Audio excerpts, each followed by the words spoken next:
What's up, everybody? Thralls here once again. I'm Necrotic. I'm Jammin, and we have yet another album review for you. Plenty of stuff that came out Halloween weekend, and there was yet another one we wanted to go over. So we are going to go over the latest offering from Antropofagus, Origin. This comes out on the 28th of October on Agonia Records. This band formed in 1997. And, well, they kind of went through, like, a bit of a change. I might as well get this out of the way. They formed in 97, released one album, No Waste of Flesh, in 1999, then broke up in 2002, and then reformed in 2009, and has since put out 3 other albums, and has changed around themes. This is Italian brutal death metal, and while it was more centered on gore and violence before, they've sort of shifted over to more Satanism and anti-Christianity, which both gore and all that shit and Satanism, that's all fucking welcome. Why not? Why not make that switch? I mean, really, if you're gonna go for it, just do it. Now, I first heard about this band through their album Methods of Resurrection Through Evisceration. I don't think that's the most sound method, but that is where I jumped on, and I was pretty impressed with their sound. Again, Italian brutal death metal, it kind of has a very distinct sound. It's kind of not like US brutal death metal. It is way more blast beat oriented. It's faster. I think it's possibly, riffier. And oh yeah, man, pretty much if you like bands like Hideous Divinity or Hour of Penance or D'Evangelic, you're probably gonna dig this. And speaking of D'Evangelic, this band also shares a member with D'Evangelic, as well as Beheaded and Vomit the Soul. Namely, their drummer David Bila, or known as Brutal Dave on the archives, and he's also the one that did the mixing on this too. And man, that dude can drum. Yes, unrelenting fucking blast beats. The footwork on here is insane, and I don't mean necessarily insane like he's doing a bunch of like weird off-time signature things. It's just a non-stop barrage of speedy double kick. The BPM on here is probably somewhere near the heart rate of a squirrel on meth. It is fucking ridiculous, and that kind of just matches up with the relentless nature of it, because again, these bands that we've compared it to, there's sort of a universal thing about them. They play fast and just relentlessly brutal. It's pretty much a non-stop wave of just pummeling riffs, chugs, and blast beats. But these guys kind of find ways to kind of open it up a little bit more than just that. Believe me, there's plenty of chug, there's plenty of blast beats. That's kind of the bulk of this, but there's really cool, like, I would say like classic old school death metal nods on here too. Especially to Morbid Angel. Let's just get this out of the way. This band, I think, really, really loves Morbid Angel, and why wouldn't you? They do what they do quite well. For as much brutal chug as there is in this, and you know me, I love chug. Fucking love it. For a dissonance, yeah. For as heavy as this is all the time, they do incorporate a lot of melody in here, namely songs like Of Prosperity and Punishment, The Slayer Ascension, and Passage of Annulment.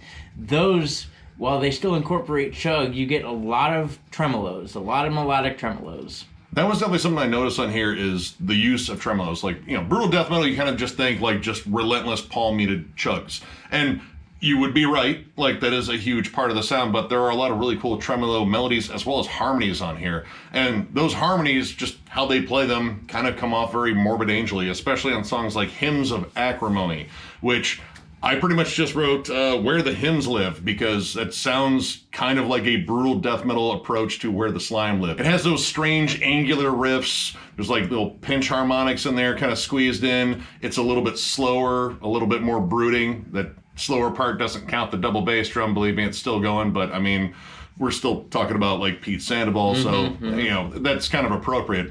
But that song sort of opens up in the way of like atmosphere. Like, it feels more creepy than it does brutal. Like, it's still brutal, but there's sort of an air of like evil to it. There's nods to evil all over the place, like the tribal drum jam where they summon Satan. What's the name of that track? How do you say that? Ianth Ethbrega. Yes. The interlude on this, but they're just having a drum jam while summoning the Dark Lord. Or King Kong. I don't know. I kind of got that vibe, like, where they're sacrificing the white chick to the giant, monkey. It's kind of similar to that. And, atmosphere on here is kind of minimal. Like, you do get like some, big tremolo riffs every now and then that are kind of a little bit more dissonant, a little bit more atmospheric. You get some lead melodies that are, maybe dissonant. Like the leads in the Slayer Ascension, they're done by Matt Sotelo of Decrepit Birth. I mean, that's kind of what you get on here. You get leads that are similar to that, and very similar to, Trey from Morbid Angel. But that's the only real atmosphere, I would state, that's created. The rest of it is just getting beaten to death with a sledgehammer. Well, I mean, the opening track, Origin, the title track, opens up with what I assume is a satanic setting on Ed 209, telling everyone they have less than 10 seconds to comply. But leads are kind of minimal on here. Like, they're more of just like a little peppering in, like just to add a little bit of atmosphere. It's mostly just about the relentless brutality, and believe me, you will find plenty of that. That is the main gear. Like, it is just relentless chug and, guttural vocals. And as for like the production on this, like, that's kind of a thing too. I would say it's solid. I would say the drums might be a bit loud, and I know like Yes. Dave did the production. I'm a drummer. It's hard to bitch about that shit because I am a drummer and I understand wanting to have the drums a little bit up in the mix. But maybe, just maybe, just take the kick drum and just back just a little bit. A skosh. That's a Midwest measurement. It's very, very drum heavy. It's hard to complain about that, but it's almost heavy enough to drown out things at times. Like, I will state that, like, in the beginning of the album, I didn't necessarily hear riffs right away as much as I heard pummeling drums. Now, as the record goes on, mainly by the time you get to the Slayer Ascension and really on, that's when the riffs start to breathe a little bit more, and I personally found, like, a little bit more heft in the chug. But just a smidge, I think also, like, it gets a little bit groovier later on. Like, groove pockets are kind of on here, but most of the time this is a relentless blast beat session, which I'm all for. Like, again, I love Hour of Penance, I love fucking Hideous Divinity, and those bands know how to fucking blast. But as the album goes on, it starts to open up. But the thing is, like, when they get down to those groovy sections, it really just sounds like they're kind of honing in on Morbid Angel. It kind of becomes like a repeated trope. Like, as soon as you hear a tremolo melody, like, all right, the harmony that will accompany this will probably sound similar to, like, Dawn of the Angry, which one of my favorite Morbid Angel songs. But it kind of became like sort of a repeated trope on here. It's weird because it's like other bands covering Morbid Angel. Like the song While Nothing Slithers, that's Morbid Angel played by Suffocation. And then later on, Hymns of Acrimony, it's Morbid Angel as played by Bloodbath. So they do throw in a little bit of flavor here and there, I suppose, with that. It's the old school death metal nods that I think kind of keep this open. It isn't, again, like such a constant barrage of blast beats where it just kind of blends into like just static brutality. There are some cool dynamics in here. I just think some of them need to be explored a little bit more. Like the end of Prosperity and Punishment, it actually sort of opens up into this, really cool tremolo melody. Like it's this, very kind of different. Like it's a little bit more atmospheric. It's almost sort of ascending in a way, but it's like a creepy ascending, like you're going up the stairs into a haunted house instead of down in the basement. Either way, you're probably dead. Up the stairs to hell. Yeah, there you go.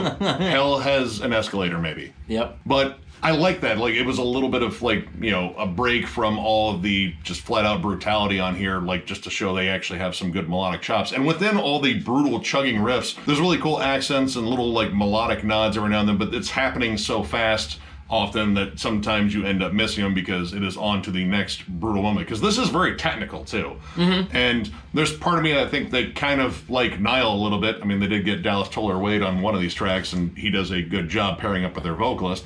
But there is that sort of need to be like this constant barrage, like quick turnovers. And, when the atmosphere comes in, it tries to get much bigger, but it goes back to its brutal roots pretty much all the time. You do get a couple hooks here and there, especially on the end song, Chapter of Not Letting the Body Perish.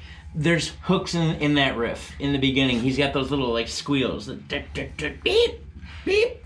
Now, that one I thought was interesting because that one reminded me of their debut album. Like, it's a little bit more straightforward, brutal death metal. Like, they're not trying to actually make it sound very evil. It sounds more just straightforward, brutal, like, Italian Gorgasm, which, I mean, honestly, that first album's kind of close to it. I actually kind of prefer that to, the later evil stuff. It's just a nasty fucking debut. But yeah, I kind of like that as that was a little bit different. Like, it felt less mechanical. It felt more just straightforward. Let's just beat you over the head in sort of a, maybe late 90s sort of fashion. But overall, I thought this was a pretty solid listen. It is consistently brutal throughout. when you actually get past the relentless chugging, you will actually find really cool riffs on it, and there are a fair amount of dynamics on it that sort of keep this interesting. Like, it isn't such a bullet train to listen to where all the songs just sort of run into each other. There's enough to really break them up. So overall, I'm gonna give this 3.5 stars. This is just a nasty, fucking brutal listen. Tons of breakdowns, tons of relentless fucking riffing on here. The drum work is fucking insane. Like, it's almost hard to fucking keep up with. Like, I don't know. I'm glad he didn't die doing this, because it seems like he could have. I would like to hear maybe like a little bit more atmosphere in here, just because, like, if you're going with this creepy, satanic, anti-Christian sort of thing, like, I don't know, like, I think that, extra creepy atmosphere in here could really, open it up a little bit more, and not just like one interlude of like a drum circle and chanting. That kind of took me out of it for a little bit, but it does set up the next song relatively well. But yeah, if you like, again, Hideous Divinity, Hour of Penance, Devangelic, like straight up Italian brutal death metal, I don't see any reason why you wouldn't dig this, so check it out. It's also a 3.5 for me. This album is heavy as fuck. When I first heard it, I listened to it on different speakers, and all I heard was clicky drums. And then, of course, I got to listen to it louder and realized that it wasn't just clicky drums. There are some actually really neat riffs in here. I do like the addition of the melodic tremolos. I like, of course, the old school death metal nods. First of all, you didn't skip leg day, did you, bud? Never. The drums here, it's not so much just blast beats, it's that fucking kick speed, dude. I swear to you that it is faster than fast. This dude could sprint up the stairs of the Empire State Building in like 15 minutes.